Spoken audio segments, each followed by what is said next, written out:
In the bustling heart of New York City, there stood a towering skyscraper, home to the prestigious Amaris Bank.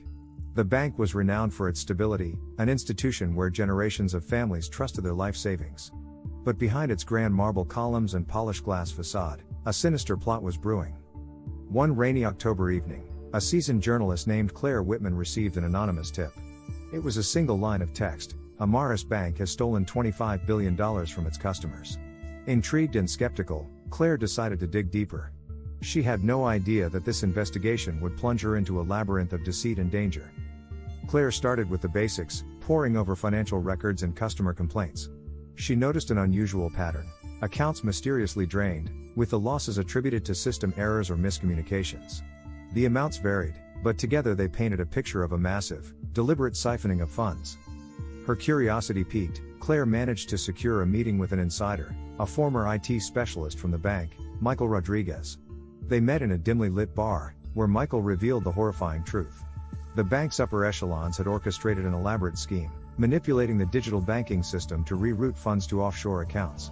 Michael provided her with encrypted files that contained evidence of the transactions. As Claire dug deeper, she began to feel eyes on her. Unmarked cars seemed to follow her, and her phone calls often had an eerie echo. She tried to stay ahead, but she knew she was dealing with powerful individuals who wouldn't hesitate to protect their secrets. One night, as she sat in her apartment, reviewing the documents, her computer screen flickered and went black.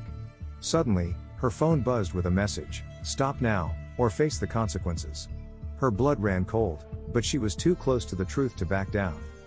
Claire decided to go public. She arranged a meeting with her editor, intending to publish the exposé.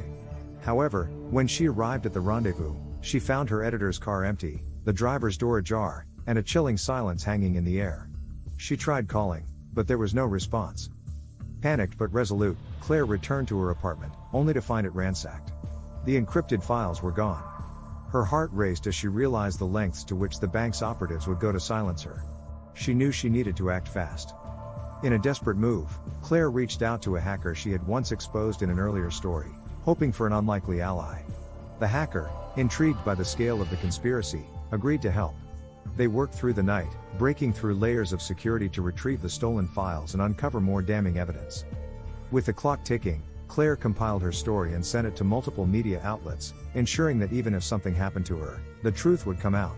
Just as dawn broke, she received a call from a blocked number. A gravelly voice whispered, "You've made a grave mistake, Claire." But it was too late for the bank to stop the tide. The story went viral, triggering investigations by federal authorities. The top executives at Amaris Bank were arrested, and the stolen billions began to be tracked down and returned. Claire, though forever changed by the ordeal, continued her work as a journalist.